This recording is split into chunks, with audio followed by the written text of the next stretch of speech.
Embarrass who? Embarrass me? Embarrass me? Yo, let me tell y'all something. This was the episode of the Real Housewives of Atlanta that we have been waiting for. We waited 2 weeks for this episode. Actually, we've been waiting all season for this episode, and it's finally here. So we actually got to talk about, did it deliver? Okay, that is the question. Did it deliver? And I'm gonna say it did, but in a way to me that was completely unexpected for how I actually received the episode. Okay, so we're going to talk about that. Now, let's go ahead and dive in. The big reveal in this episode is that Shamia is alleging that Portia's mom tried to sleep with Shamia's dad. Heavy accusations. So the episode is Highland Games and Explosive Claims. It's season 17, episode 14. The ladies continue their trip in Scotland, but not everything is fun and games. Okay. So we had a couple of interesting moments in this episode. Not only that whole explosion that happened at the end with Shamia and Porsha, and quite frankly, I feel like this has been coming to a head for quite some time. And it's finally here. And I feel like we could all see this coming from a mile away, especially with the picture that I feel like production was painting for us in this particular episode.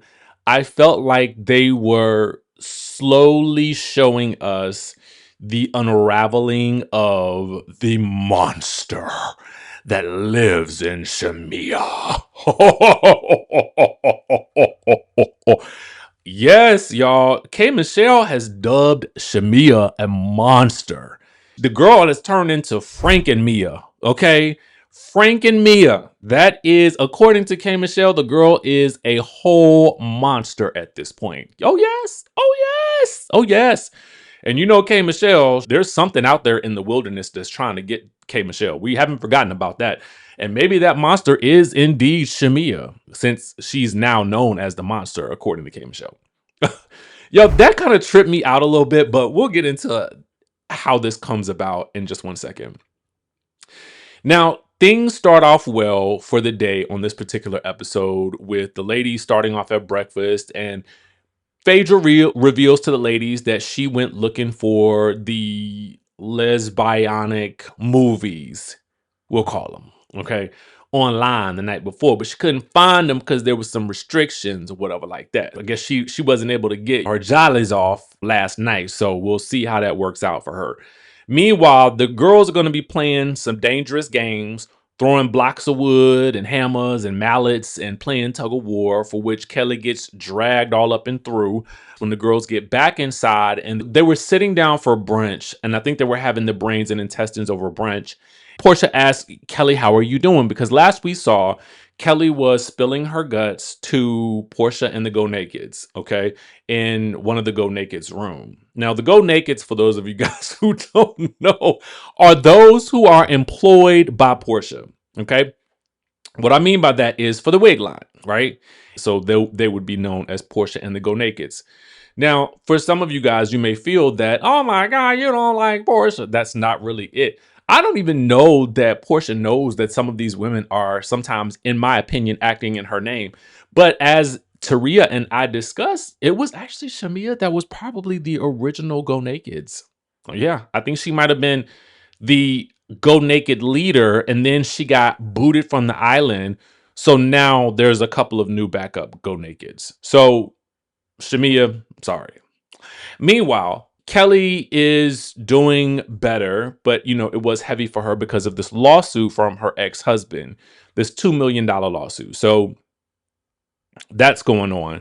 And Portia's like, I just want it to be a situation where if you can see that I'm meaning good for you, then we can manage to have a relationship with each other and move forward. We both hurt each other, and now it's time to turn the page, which is really nice. But as the camera zooms in on the monster now known as Shamia, her face is like tight, okay, tight, as she is sipping her coffee. She's trying her best not to give a reaction.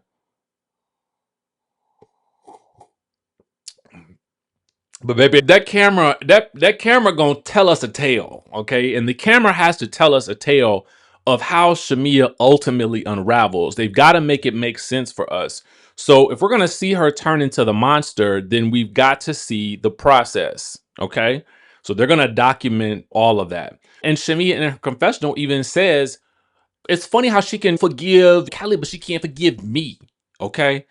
And in my mind, I'm thinking, oh, Shamia. Oh God, no. No. Because here's the thing. I believe that there have been multiple instances between Shamia and Porsha for which their friendship has been tested from the very beginning back in season 9. And that extended to when Shamia became a part of this show. Do I believe that Porsha may have had an issue with Shamia joining the show? And I believe, and as Shamia states later, that they had a conversation about it behind the scenes, for which Porsha said, girl, you've got all of these things going on. This is my thing. I can see that happening. To be honest, when I think about it, I can understand it too. And this is why I don't understand. Phaedra was on Watch What Happens Live along with Eva Marcel. And Phaedra says to Andy that she doesn't believe that just because you're on this show that two people can't exist as friends.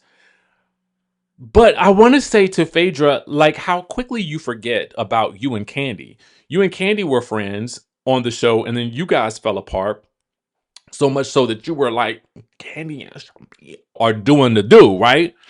Even you and Porsha fell out for a brief period of time after the season 9 reunion. So for me, I don't understand how Phaedra doesn't really understand that for when. And so when she said that on Watch What Happens Live last night, I was like, girl, what? I can definitely see, and I think we've all seen friendships break up over these shows. I think probably the friendship that withstood the test of time on these shows, the only one that I really know of has been Gizelle and Robyn. And take from that what you will, because at the end of the day, regardless of what people think about Gizelle or Robyn, what they have managed to do is probably something that nobody else has been able to accomplish, is keep that friendship intact. Because at the end of the day, when the show goes away, your friendship is still good and y'all can find a way to still make money together. So, do I believe when Shamia says later on that Porsha felt that way? I do believe it. But I think that Shamia, at that point in time, you should have read the tea leaves and you should have understood that, okay, if I do this, it's probably going to jeopardize our friendship. And so, things that you saw last season with Porsha showing up late to Shamia's event, Porsha not knowing that it was Shamia's song and thinking it was Drew's song. They could have been small things, but when they're asked about later by the cast members like Angela and Drew, and then Shamia is forthcoming about her actual feelings about them and her actual feelings about things that happened years ago, it's kind of like at that point, yes, Shamia, it's like you fell for the okey doke, right? You fell for the okey doke with the other cast members instead of going back to Porsha and having the conversation with her first.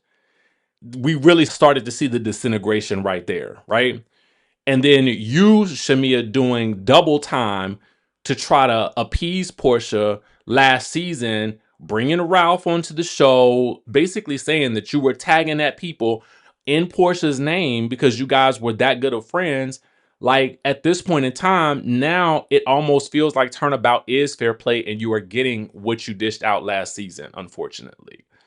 And I think what you fail to realize is that once you and Portia had that text exchange after the reunion, whatever was said in those text messages was the boundary and the barrier for your friendship for Portia. Okay. In my eyes, based on this episode, that friendship ended with those text messages.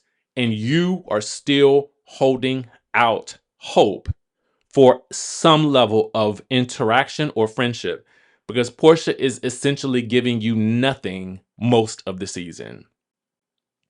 And in fact, now that I think about it in retrospect, I feel like Shamia has actually taken every single bait that has been thrown at her in interviews. When asked about Portia in all of these interviews leading up to this moment, essentially, what you should have stated was, I am not talking about Portia. Okay. Our friendship meant something to me, and I'm going to leave it where it was. If we can fix it, we can fix it. But anything I say right now is going to either make it worse or make it worse. Okay? Because even when Porsha does most of her interviews, she's not really being asked that much about Shamia. And when she does, she's not speaking much about it. So you can see the differences in the level of experience at the players here. Porsha is a much more experienced reality TV star than Shamia in this stage, because Shamia is falling for all of those pitfalls, which makes her appear to be still pressed about this friendship and pressed for Porsha's attention. Unfortunately. Unfortunately. Because in this scene where Porsha is asking about Kelly, whether Porsha knows that it's gonna irk Shamia or not, Shamia has to be at a point where she's like unbothered by much of this. Okay? You have to be. Because otherwise, you are going to fall right back into the rhythm of what everybody knows you're about to do. The girls know Porsha is your weak spot.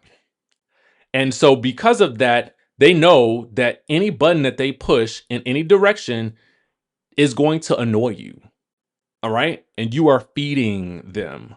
You're really feeding them. Period. That's it. This is you, Shamia. You've gotta course correct this ship. Period. And stop falling into the traps. So after that, Shamia goes and she calls her mom and she cries about it. And listen, I get it. You're emotional. This is again another moment that lets us know that she still wants Portia's attention, love, respect, something. Meanwhile, in the kitchen, Pinky is questioning K. Michelle in private about the energy between she and Shamia. After last night's episode, they're back and forth where they kind of resolved it. Shamia did apologize to K. Michelle. I note that K. Michelle did not apologize to Shamia in any way, shape, or form for telling Pinky first, and then Pinky relaying that information to the rest of the group and pretty much embarrassing the mess out of Shamia once again. Okay?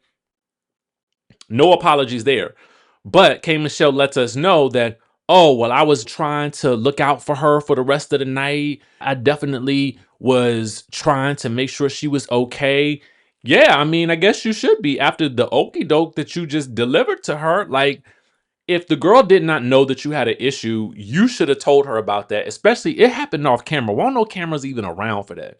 So you definitely could have talked to her about it either in private or or off to the side where it actually happened. No? No?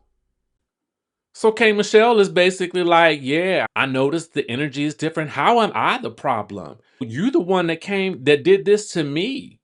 I'm just kind of looking at K. Michelle like, I don't always understand her logic and her rationale, because later on she will be in defense of Shamia.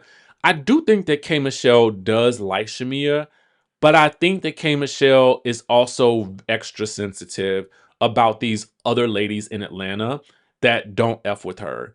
It feels like she's always worried about these outside people who might be out to get her versus just existing and being in the moment with whomever she's with and enjoying it for whatever it is, and then figuring out whether or not these people are for her or against her, because this is Housewives. It could change by the minute, and you just have to be okay with where you are right now with a person.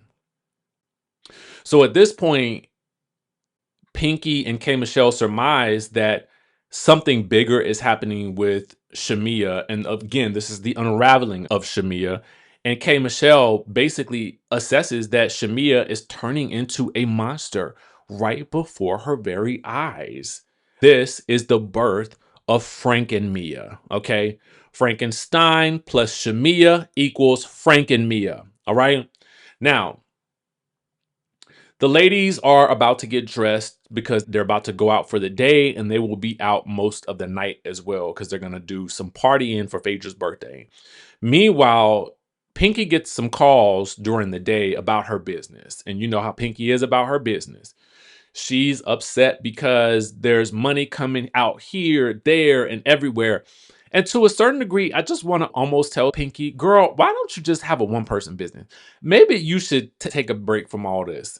Scale back all the employees, the business partners, and just reassess what your business needs to be while you were. I don't know. I don't want to tell the woman to stop because I don't want to be the person that says, hey, don't keep working and get your paper up. But I just feel like it's been so much. Man, this is a lot for you. And maybe you need a break from it all because it's definitely wearing on you. And even Angela's like, girl, it's just money. And I do feel like that's an oversimplification of what's actually happening with Pinky.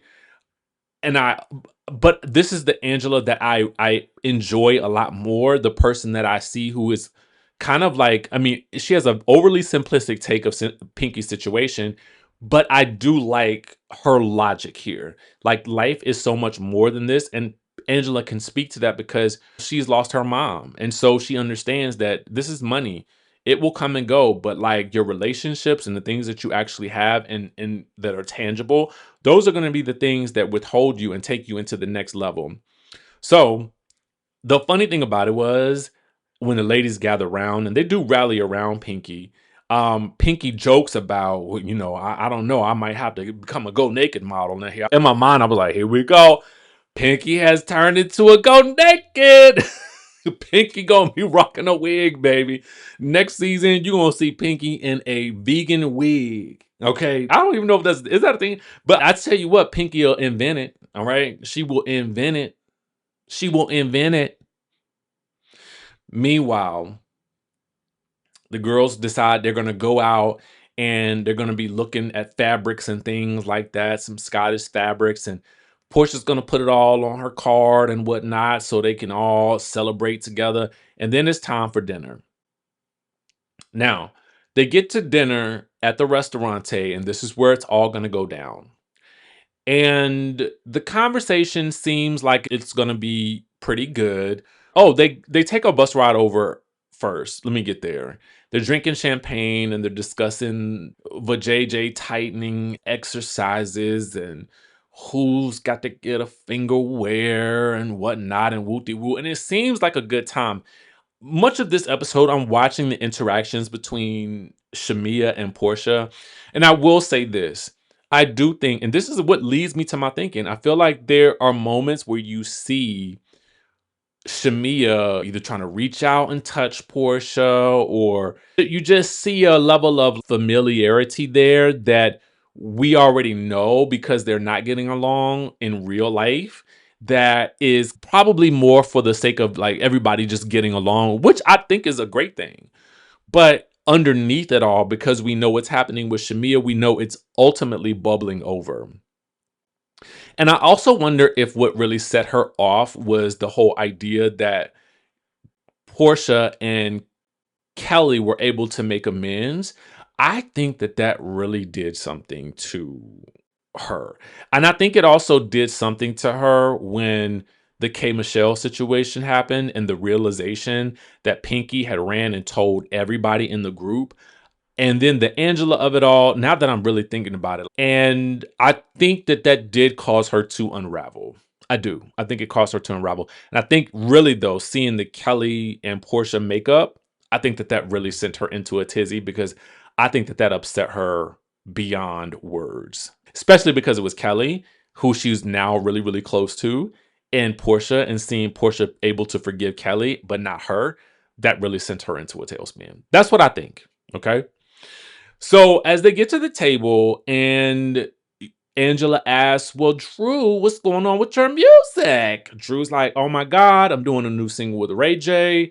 And hint, Drew and Dennis, this would have been the perfect day to drop that single. Okay. Now, I don't know if y'all dropped it yet or not, but this would have been the day to do it. Y'all had a year. Okay. It's been a year almost, I would think. This would be the day to drop that single. Drop it. Drop it on us. I mean, yeah, Ray J has a lot of stuff going on, but y'all knew what Ray J had going on before y'all did that single. So in my mind, I'm like, I mean, drop it with Drew. Let's go. Okay. We want it. I personally love Drew's music. Her last album, that thing is a banger. There are songs that I still listen to this day. Okay. So I'm here for more Drew. Drop it, Drew. Drop it today. All right. And you know why I liked it too? Because I liked it because she did not. I feel like so often you will see some of these reality TV personalities, they will lean very heavily into the R&B, which I love, right? I don't mind that. But I like that she gave us tempo. And you don't really see a lot of artists giving tempo these days. That's what I loved. They took some risks. They went into some territory that I just felt like, yes, I want more of this. And I hope she continues to experiment with her music now. Okay. So that's why I'm like, give us the Ray J single today. Right. Anyway, but that's just me. Moving on. So then Drew says, I mean, but you know, Portia, when I was working with Dennis, I just get this feeling that it's like he's the way he's talking about you. I don't know. And so then they start questioning her about Dennis and her relationships with other people and how he feels about those relationships. And she's really like, I'm not really thinking about Dennis right now and what he's got going on, what his thoughts are, and woo de woo, because I don't care. As I think she should not keep it moving, Portia, even though I do feel like there's some chemistry between Dennis and Portia, and I kind of like it when I see it on screen.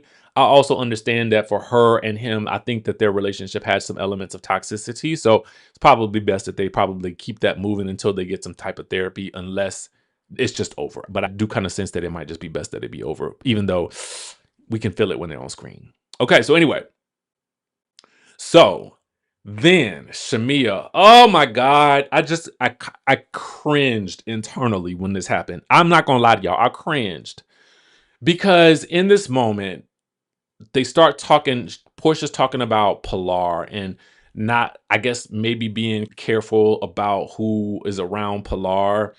And it is revealed by Shamia that Dennis said that Portia did not want Pilar over at their house, at her and Gerald's house. And so that hurt Shamia because Shamia's like, I would have thought that with the way that we are with together, that because our families have had their own issues, that it would remain the same with our daughters, even though we're not in the best place, that I would never do anything to your daughter. Now, for Portia, she's very much like, well, pretty much we're not in a good space, so I don't want my daughter over there. Now, Shamia is hurt by this because she's like, what would I do to your daughter? Later on, Portia will say, I don't know. She might try to poison me. So she definitely might try to poison my daughter, which I do not think that Shamia would try to poison her daughter. But what does poison mean? Does that mean say something? Sometimes poison is not just what you put into a drink. It is sometimes, or what comes naturally out as a result of some type of venom. It could be something that you put into somebody's mind. So it could be that, right? Because that could be poison too. So I don't know. I'm just letting you know what happened in the scene, and I'm me putting together the dots. So Shamia is hurt by this, and to that I say, listen, okay. At the end of the day, that is her daughter, and she has a right to have her daughter around whomever. And I would suppose that if the text messages ended up being that bad, that she may not want to have her daughter at your house, for which I cannot say that that's wholly unfair, even though it might affect the friendship between the two daughters. But based on where you guys are right now, where your moms were, maybe it's better to go ahead and separate them anyway. Right? Because look at y'all. So I felt Shamia and I understood it, but I also understood where Portia was coming from because I'm not gonna take my kid. I'm not listen. In my real life, I'm a Cancer too, so I get Portia on certain things. If I don't like you, I'm not going out. I'm not going anywhere around you. You actually don't exist to me. And what I mean by that is I'm not thinking about you. I can't put you in my orbit or in my world in any way, shape, or form to even want to be around you. And if I am around you, I'm just going to ignore you. Okay. I don't have to let anybody know. I don't have to do anything. It doesn't have to be unpleasant. And I don't even feel like that about many people. So it has to be extreme for me to get there. And I feel like because the wounds are so deep between Shamia and Portia, I feel like that's where Portia is with Shamia. Period. You're on your own. That's where it's at. And I feel like Shamia is still flailing for this friendship and she doesn't realize it's over. And I've been on this end of the spectrum as well, not really realizing that maybe the friendship is over. And not because for me, it was ever a big rift, so to speak, as much as it was maybe a slow decline in the friendship and not understanding that this person is maybe just at a different place, right? And so you have to realize that you can see things as you want, but that's not exactly what it is anymore. And it's not the same friendship, Shamia. So you just got to let this go.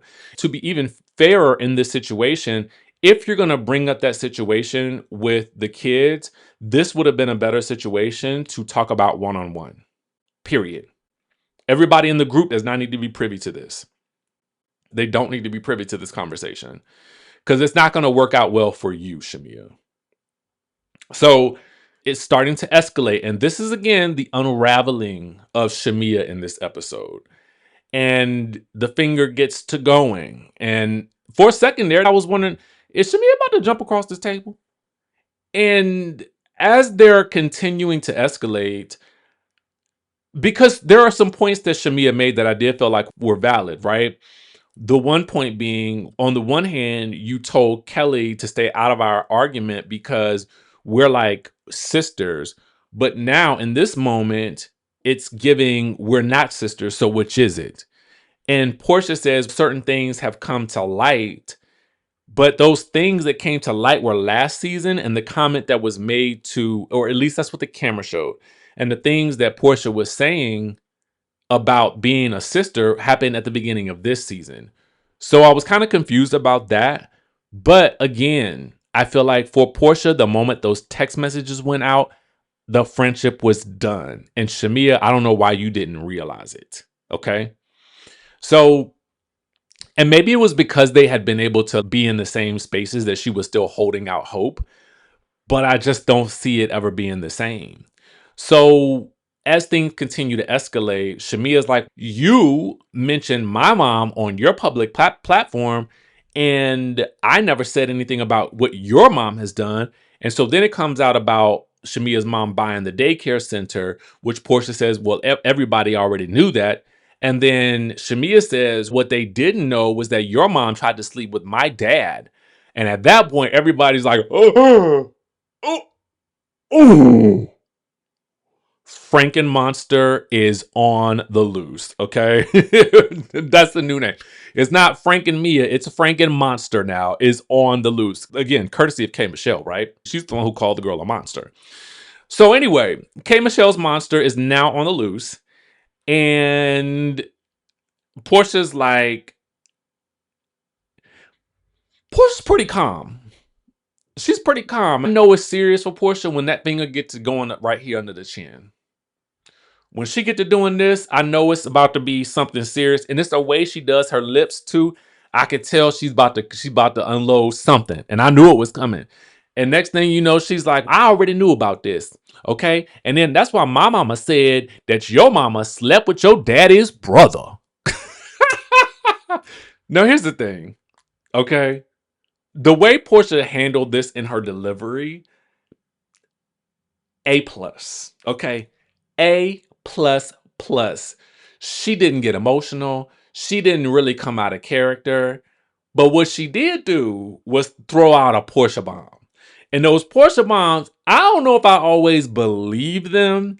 I felt like that one was circulating in her brain, like percolate. It was a storm percolating. Like what am oh shoot, ooh, I'm about to light her up. What can I reach for? Aha, this. And so I feel like when she threw that out, I didn't necessarily know if I believed it or not. I believe that Shamia believes what she was saying. Now, I ain't saying none of this is true. I'm just saying I believe Shamia believed it. I don't know if Portia actually believed that or if she just literally said it as a retort back, right? Listen, she threw a zinger in there, okay? She threw a zinger. Here's the thing about the mama situation. I don't know that if I was Shamia, I would have brought that up in this moment again because it wasn't really going to help anything. And I don't like it. Okay. Let me just state that. I don't like it. I don't like it at all. because I do feel like now it's a place where they probably can never come back from this. And their moms are involved. You know what I'm saying? That's the part that I find to be tragic about this, is the fact that it is their moms. And when I'm always looking at somebody's mama like somebody's Southern mama, right? I'm like, we can't talk about, I cannot talk about any, like, that's always been a thing.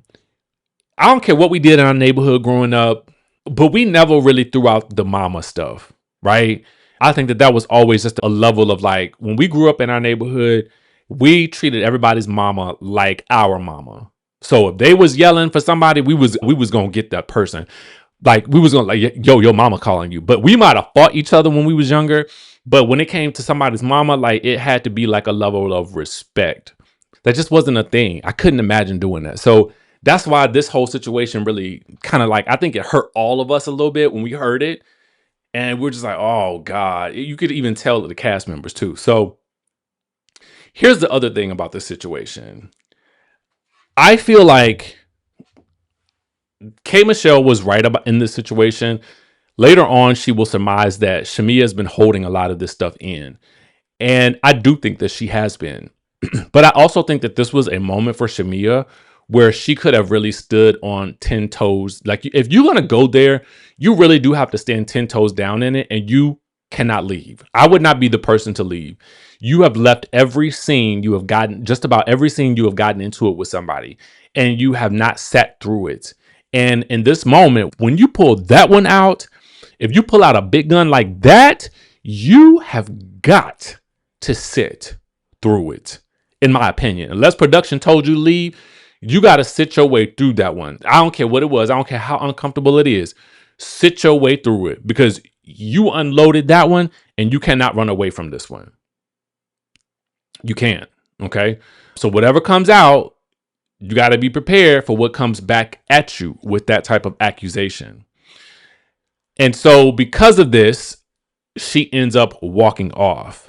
Okay. After that accusation is made. Now, when Shamia said, she basically was like, cut it out. Like, that's not true. And so then she goes further and she asks Porsha, she's like, okay, well then, which brother was it? Since you're going to throw this out there, tell me which one it was.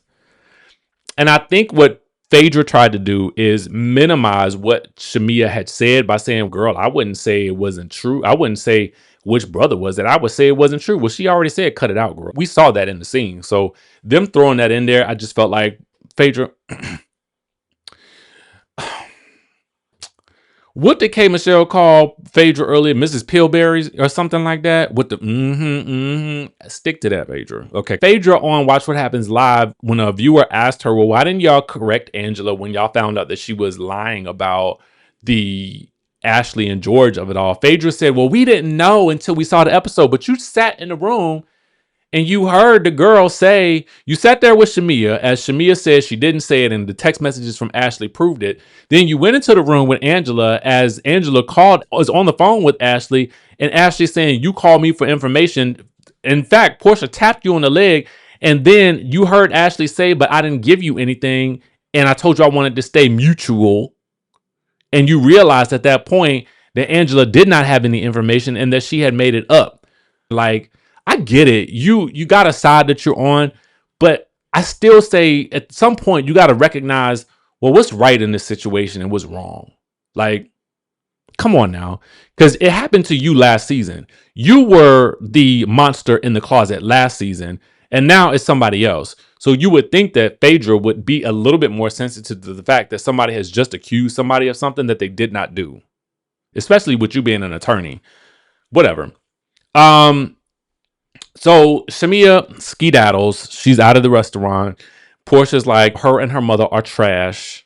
Period. Dot. And Shamia is crying in the car. And I'm like, Shamia, you cannot run off crying after you just dropped that information. If you're going to drop it like it's hot like that, you got to act like it's hot. Now, if you had your moment where you was about to explode, baby, I need you to explode and sit through it. Okay, you got to be able to sit through these things. If you want to make it on this show, you've got to sit through it. And furthermore, you really got to ask yourself, do you want to be on this show? Okay? because you're going to have a hard time. You're going to have a hard time unless you decide to say, I don't give an SHIT anymore. And you don't care what the people say. You got to be able to take these shots like the Nenes and the Kenyas, and you got to be able to sit through it and buckle up, babes. Otherwise, this show may not be for you, and that is okay. Period. Now, that is our review for this week's Real Housewives of Atlanta. Let me know what you guys think in the comment section down below. Do you agree? Do you not agree? What are your thoughts? Let me know in the comments, and I will catch you, of course, in the next video.